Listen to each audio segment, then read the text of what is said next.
Good morning, dear students. So, in the last class, we are discussing about crystal field theory. There is two small topics remaining in this unit. First is our metal carbonyls, and second is stability of coordination complexes. तो one by one हम इन चीज़ों को देखते हैं एक बार. Metal carbonyls क्या हैं और stability of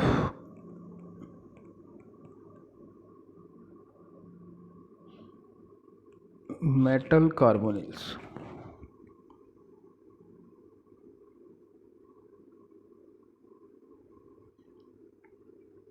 Now, metal carbonyls are those compounds in which carbonyl group, ये जो कार्बन मोनोऑक्साइड है बेटा,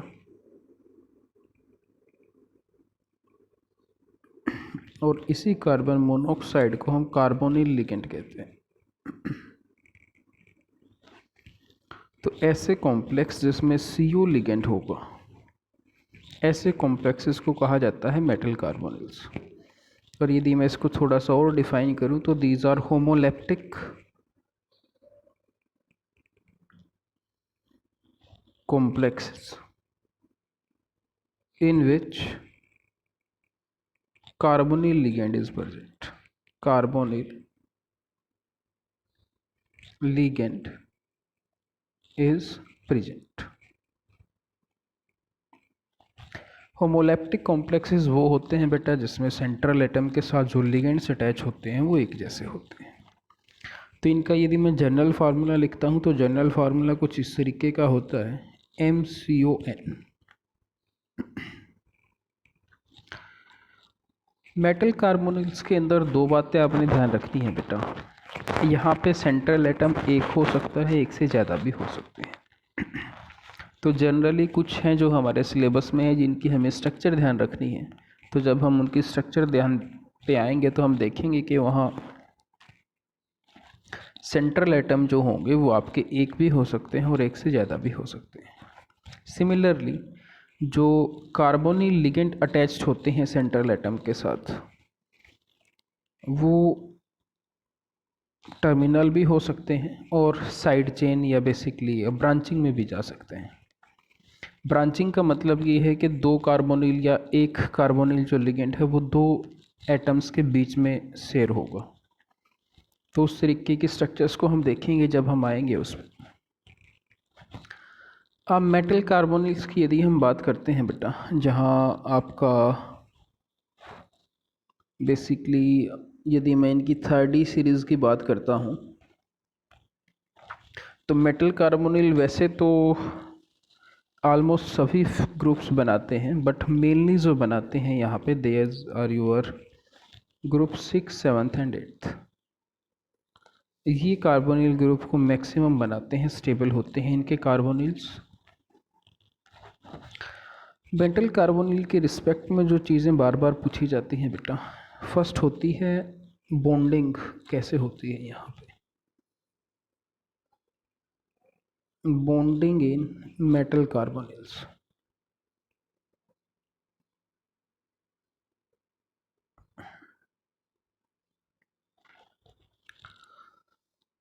sigma donor pi acceptor ligand की हमने बात की थी, और यदि आपको याद है तो जब डी ब्लॉक एलिमेंट का जिक्र हुआ था ऑक्सीडेशन स्टेट के रिस्पेक्ट में, हमने ये बोला था कि ये जो मेटल्स होते हैं ये sigma donor pi acceptor ligand के साथ जीरो ऑक्सीडेशन स्टेट या फिर नेगेटिव ऑक्सीडेशन स्टेट में भी कंपाउंड बनाते हैं. तो CO जो होता है कार्बन मोनोऑक्साइड, ये हमारे पास sigma donor pi acceptor ligand होता है. इस चीज़ का मीनिंग आपको बहुत क्लियर होना चाहिए बेटा. Sigma donor means in the formation of sigma bond carbonyl group donate its electron to central atom, and in the formation of pi bond it will accept the electron from metal. So दोनों चीज़ें होती हैं बेटा यहाँ पे. Sigma bond की formation में जो CO लिगेंड है ये इलेक्ट्रॉन देता है और पाई बॉन्ड की फॉर्मेशन में ये इलेक्ट्रॉन लेता है। उसी बॉन्डिंग को यदि हम दिखाना चाहें यहाँ पे तो हम कुछ इस तरीके से दिखा भी सकते हैं बेटा।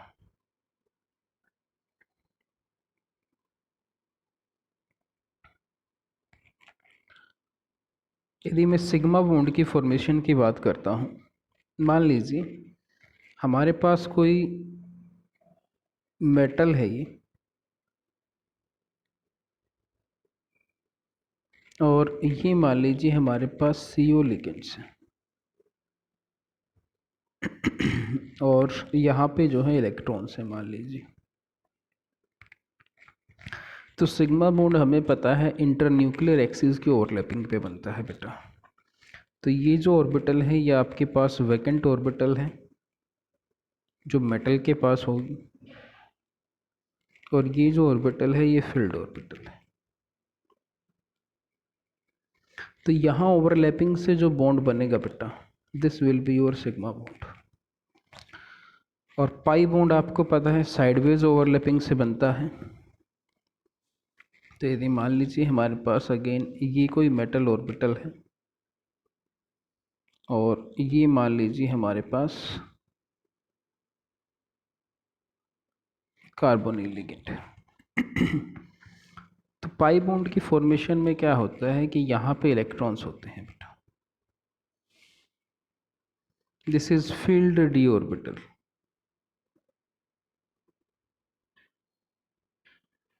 और ये जो है this is vacant pi star anti bonding orbital. Pi bond जब बनेगा तो यहाँ साइडवेज ओवरलैपिंग होगी और ये जो बॉन्ड बनेगा दिस विल बी यूर पाई। तो इसी वजह से इस लिगेंड को हम sigma donor pi acceptor ligand कहते हैं, ध्यान रखिएगा। क्योंकि यहाँ सिग्मा बॉन्ड की फॉर्मेशन में जो CO के पास इलेक्ट्रॉन डेंसिटी होती है वो डोनेट करता है सेंट्रल एटम को, और पाई बॉन्ड की फॉर्मेशन में ये बैक डोनेशन की हेल्प से इलेक्ट्रॉन डेंसिटी लेता है। ये जो प्रोसेस हुई है बेटा, जो फील्ड और d ऑर्बिटल थी मेटल की वो इलेक्ट्रॉन्स देगी लिगेंड्स की एंटी बॉन्डिंग वैकेंट ऑर्बिटल में, इसको हम बैक बॉन्डिंग कहते हैं। बैक बॉन्डिंग या बैक डोनेशन। तो ध्यान रखिएगा यहाँ पे इस तरीके से बॉन्डिंग होती है बेटा। एक चीज़ और इम्पोर्टेंट होती है sigma donor pi acceptor ligands के लिए, आप ध्यान रखिएगा।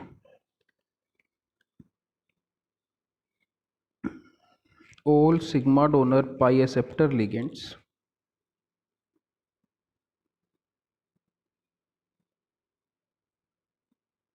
Are strong field ligand. Strong field ligands, और स्ट्रॉन्ग फील्ड लिगेंड्स का मतलब मैं आपको बता चुका हूँ कि ये पेयरिंग कराएंगे, cause pairing of electrons in d orbital if required। d orbital में इलेक्ट्रॉन्स की पेयरिंग कराते हैं, ध्यान रखिएगा इस चीज़ को। सो जहाँ तक बात है कुछ मेटल कार्बोनिल्स की स्ट्रक्चर्स की जो हमें पढ़नी है, उनमें सबसे पहली है बेटा NiCO4, जिसकी स्ट्रक्चर टेट्राहेड्रल मैनर में होती है।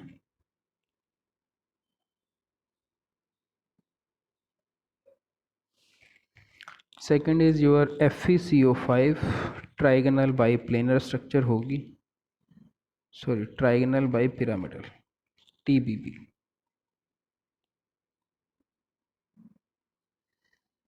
यहाँ नॉर्मल आपको ये बॉन्ड कोवलेंट दिख रहे होंगे बेटा, बट एक्चुअल में कोऑर्डिनेट बॉन्ड्स हैं, कुछ इस तरीके से हैं, तो मैं इनको दिखा नहीं रहा हूँ, ये अंडरस्टूड है। ये कोऑर्डिनेशन कॉम्प्लेक्स है, तो यहाँ जो बॉन्ड बनेंगे वो कोऑर्डिनेट बॉन्ड बनेंगे। सिमिलर वे में if you are going to try chromium hexa carbonyl, तो उसके केस में जो स्ट्रक्चर आएगी CrCO6 that structure will be your octahedral. यहाँ जो है आपका कार्बोनिल लिगेंड्स अटैच होगा।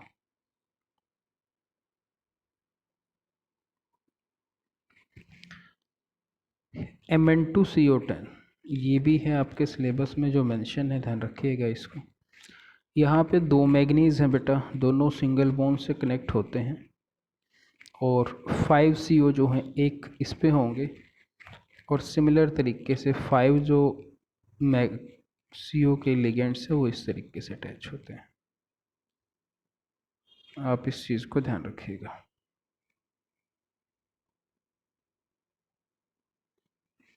अब तक हमने कोई भी कार्बोनिल ऐसा नहीं पढ़ा है जिसमें CO ब्रीजिंग का काम करता हो, मीन्स दोनों एटम के बीच शेयर हो। इसी से रिलेटेड एक एग्जांपल है आपका, दैट इज Fe2CO9। Fe2CO9, और यदि आप इसकी स्ट्रक्चर की बात करते हो Fe2CO9 की, तो ये जो स्ट्रक्चर आती है बेटा, this comes out to B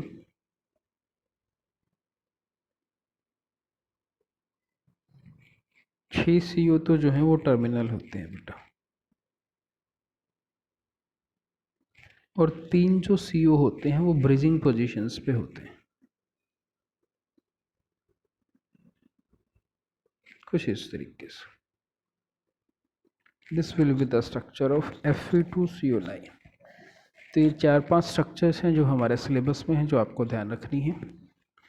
तो ये जो 3 CO आए हैं, ये जो तीनों CO हैं, these are bridging carbonyl, bridging, ध्यान रखिएगा। और ये जो बाकी सारे हैं, दीज आर योर टर्मिनल। इनके अलावा एक और जो टॉपिक हमारे पास बचता है, that is stability of coordination complexes. Stability of coordination complexes या कंपाउंड्स।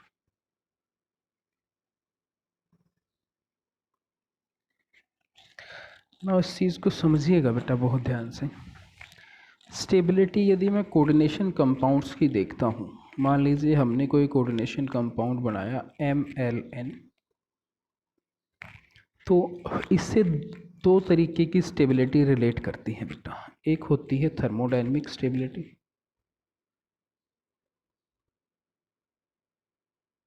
और एक होती है काइनेटिक स्टेबिलिटी। थर्मोडायनेमिक स्टेबिलिटी के अकॉर्डिंग जो कॉम्प्लेक्सेस होते हैं वो दो पार्ट्स में डिवाइड होते हैं, एक स्टेबल और दूसरा अनस्टेबल। और सिमिलरली काइनेटिक के अकॉर्डिंग भी दो होते हैं, one is inert and second is labile. अब इस चीज़ को ध्यान से समझिएगा कि थर्मोडायनेमिक स्टेबिलिटी क्या है और काइनेटिक स्टेबिलिटी क्या है। Thermodynamic stability related with the metal ligand bond strength. चलिए इसको मैं थोड़ा सा, थर्मोडायनेमिक स्टेबिलिटी जो है वो रिलेट करती है मेटल लिगेंड बॉन्ड स्ट्रेंथ से।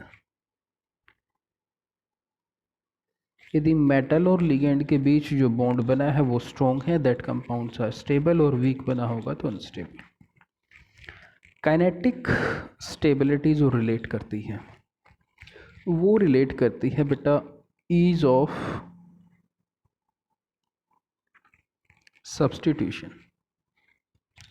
ईज ऑफ सब्स्टिट्यूशन का मतलब क्या है कि जैसे मान लीजिए हमारे पास MLN यदि कोई कॉम्प्लेक्स है, और मैं यहाँ से मान लीजिए किसी Y को इंट्रोड्यूस कराता हूँ, एक लिगेंड को मैं बाहर निकालता हूँ, तो ये बनेगा MLN-1Y।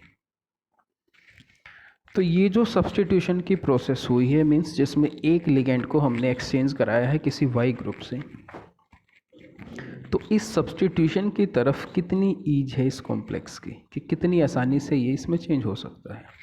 तो इनर्ट कॉम्प्लेक्सेस वो होते हैं जहाँ पे सब्स्टिट्यूशन रिएक्शन लेट होंगी या नहीं होंगी, और लेबाइल वो होते हैं जहाँ पे सब्स्टिट्यूशन रिएक्शंस बहुत रैपिडली जल्दी होती है बेटा।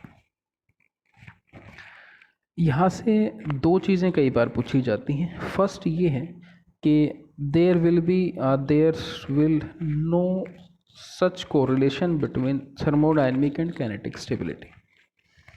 इन दोनों स्टेबिलिटीज़ का आपस में एक दूसरे के साथ कोई लेना देना नहीं है बेटा, दोनों ये अलग अलग कंसेप्ट हैं, एक सब्स्टिट्यूशन के अकॉर्डिंग डिफाइन है, एक मेटल लिगेंड बॉन्ड स्ट्रेंथ के अकॉर्डिंग डिफाइन है। सेकंड, ये ज़रूरी नहीं है बेटा कि स्टेबल कॉम्प्लेक्स जो होंगे वो हमेशा ही इनर्ट हों, और ये भी कोई ज़रूरी नहीं है कि जो अनस्टेबल होंगे वो लेबाइल हों। So depending upon the compound two compounds, stable complexes may be inert or labile, and similarly unstable complexes may be inert or labile. तो यहाँ से जो सबसे इम्पोर्टेंट बात है वो यही है कि यहाँ पे इन दोनों स्टेबिलिटीज़ का कोई डायरेक्ट कोरिलेशन नहीं होता है एक दूसरे के साथ। अब इन स्टेबिलिटी से रिलेटेड ही हमारे पास दो तरीके के कांस्टेंट आते हैं बेटा।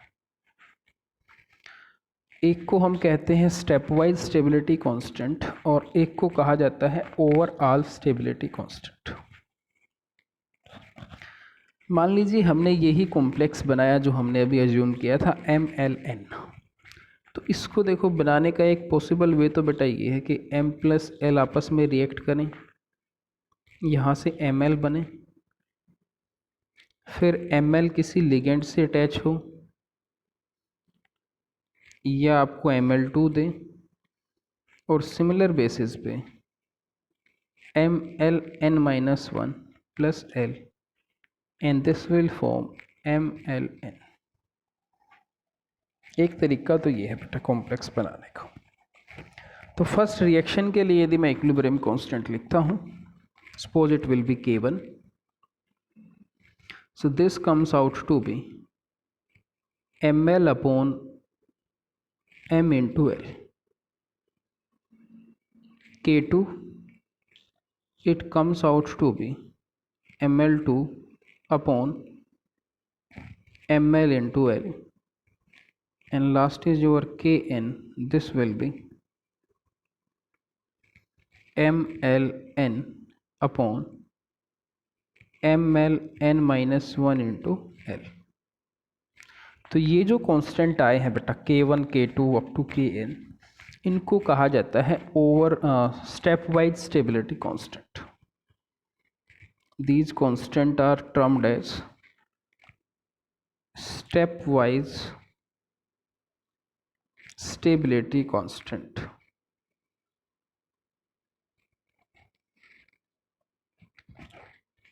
और यहाँ एक इम्पोर्टेंट रिजल्ट है जो आपने याद रखना है, कुछ एक्सेप्शंस को यदि हम छोड़ दें तो इनस्टेबिलिटी कांस्टेंट का जो ऑर्डर रहता है वो जनरली ये होता है बेटा, K1 जो है वो हमेशा बड़ा होगा K2 से, K2 बड़ा होगा K3 से, और इस तरीके से चलता जाएगा। तो ये याद रखिएगा कि जो लोअर होगा वो हमेशा हायर से बड़ा होगा।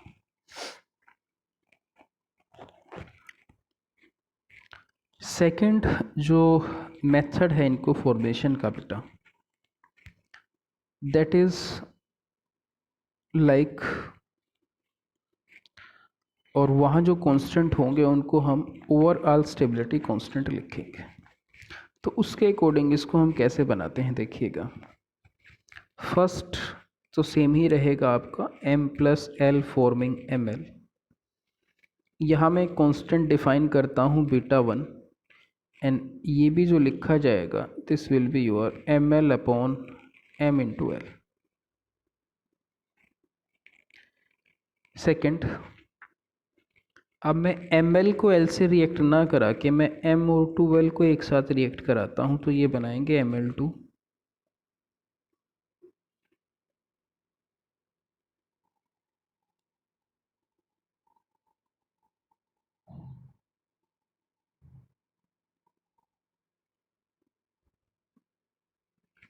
तो यहाँ से जो β2 मेरे पास आएगा that comes out to B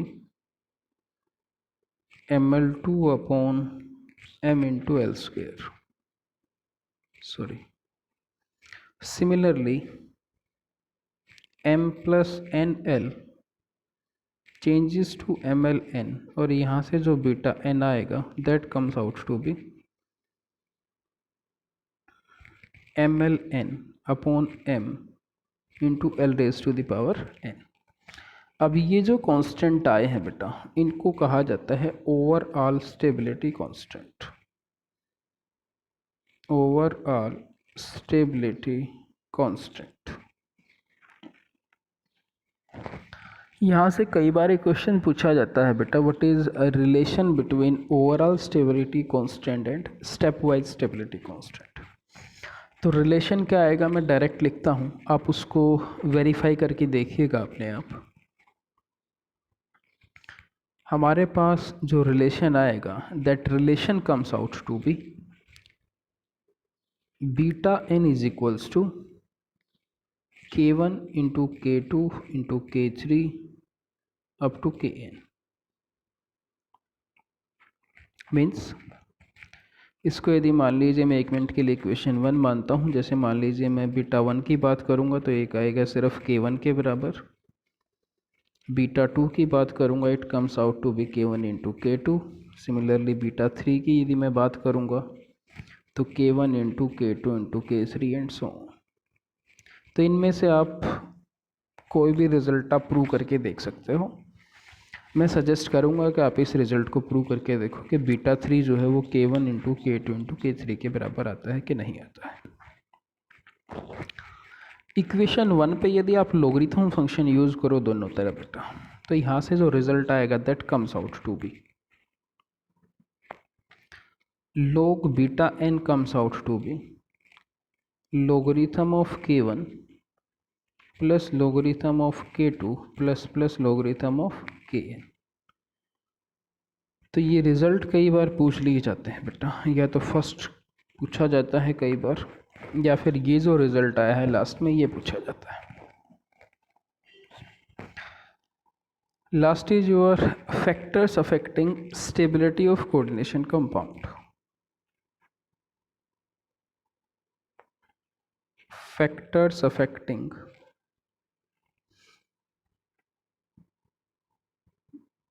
stability of coordination compounds. इसमें कई सारे फैक्टर्स हैं बेटा।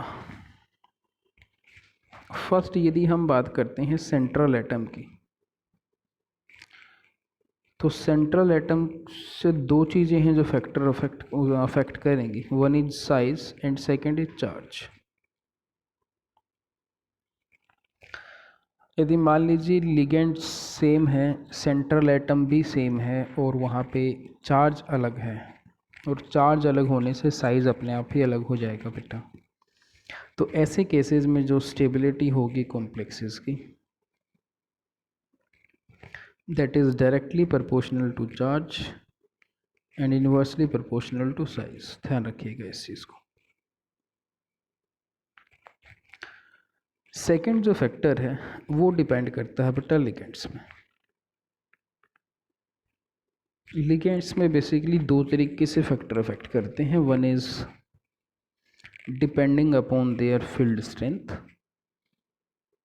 यदि सारी चीज़ें सेम हैं सेंट्रल एटम पे, चार्ज और साइज, तो एक जो फैक्टर अफेक्ट करता है वो करता है स्ट्रॉन्ग फील्ड और वीक फील्ड को। तो स्ट्रॉन्ग फील्ड के जो लिगेंड्स होते हैं वहाँ CFSC ज़्यादा होती है, तो ये जो है आपके ज़्यादा स्टेबल होंगे। This are more stable and these are less stable. Second जो फैक्टर है वो है आपका चिलेशन या चिलेटेड। तो बेसिकली जो है चिलेटेड लिगेंड्स जो होते हैं, ये टर्मिनोलॉजी में मैंने एक्सप्लेन किया था कि चिलेशन क्या होता है। चिलेटेड लिगेंड्स जो होते हैं वो हमेशा ज़्यादा स्टेबल कॉम्प्लेक्स बनाते हैं, किसके कंपैरिजन में, नॉन चिलेटेड लिगेंड्स के कंपैरिजन में।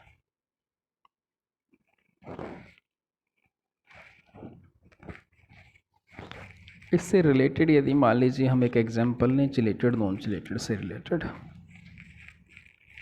सपोज कीजिए हमारे पास ये कोई कॉम्प्लेक्स है बेटा, CO इन थ्राइस 3 पॉजिटिव। एक कॉम्प्लेक्स में ले लेता हूँ CO इन ट्वाइस H2O ट्वाइस 3 पॉजिटिव, और एक हम ले लेते हैं CO in H2O4 3 positive and last is CO H2O6 3 positive. अब यदि आप ध्यान से देखोगे बेटा तो फर्स्ट केस में 3 इथाइलिन डायमीन लिगेंड्स लगे हुए हैं और इथाइलिन डायमीन आपको पता है एक चिलेटिंग लिगेंड होता है। तो यहाँ 3 चिलेटेड लिगेंड्स हैं, यहाँ 2 हैं, यहाँ 1 है, यहाँ 0 है। तो जो इनकी स्टेबिलिटी का ऑर्डर रहेगा वो भी यही ऑर्डर रहेगा बेटा। दिस विल बी, यदि मैं डाउन लिखता हूँ तो स्टेबिलिटी जो है वो डिक्रीज करेगी।